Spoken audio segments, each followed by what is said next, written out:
Saturday week we're having a massive demonstration against digital ID. This is the World Economic Forum's final plan to control every aspect of your life. You won't be able to go onto the internet, you won't be able to use your bank account, you won't be able to go on holiday or anything unless you submit to their so-called digital ID. He's giving it a nice name, a brick card, to try and make it seem sort of patriotic. The World Economic Forum is a globalist, criminalist cabal. Keir Starmer is a strong supporter. Melanie Dawes, head of Ofcom. Dame Melanie Dawes is also on the World Economic Forum website. This is a globalist cabal nobody voted for. It is a fifth column that has permeated governments around the world without anyone's consent, including yours. Do you want this? Most of you have probably never even heard of the World Economic Forum. Boris Johnson noticed the constant build back better, straight from the Great Reset.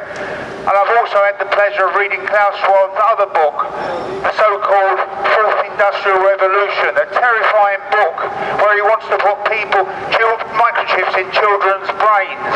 Think about that. Klaus Schwab, with his friend Tony Blair, wants to put microchips in children's brains. The Prime Minister of Britain says that Davos is more important than Westminster. Have a think about that. Davos, the little village in Switzerland where the World Economic Forum criminals meet, is more important than Westminster. Think about that. I think Starmer made more of an error than he actually admitted when he said that. It's not just him, it's all of them. Reform, are they going to do anything? Reform? More and more Tories are jumping ship to reform. What does that tell you about reform? Are they a genuine political organisation or are they just going to be Tory Party Mark II? It remains to be seen. Censorship, Ofcom is basically a front for censorship and cannot control. It's got nothing to do with protecting children. Child abuse is already protected by criminal law. When you go into certain websites, thousands of websites have left the UK, including BitChute, a very good political website, because of the fear of being prosecuted by Ofcom. And Dame Melanie Dawes lies when she says the fine is just a few thousand. It's not. Only fans were given a £1.5 million fine.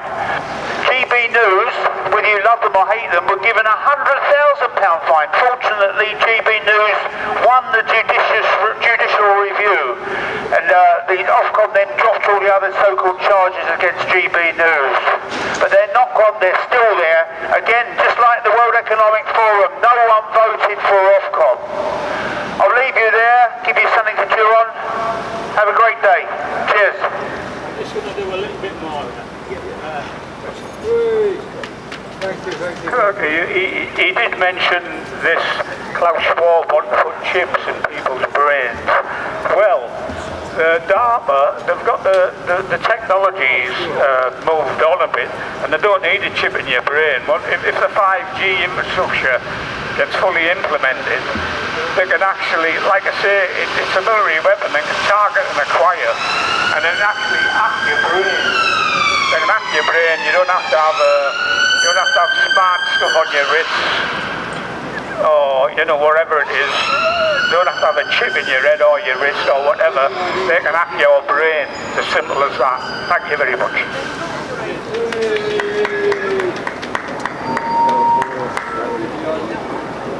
Can I just say one last word? One last word. Just one last word to anyone who's thinking about having another COVID booster. Don't let me stop you, don't let any one of us stop you. But I've only got one thing to say to you, anyone who does nothing against the digital ID and has another booster. Here it is. Bah, bah.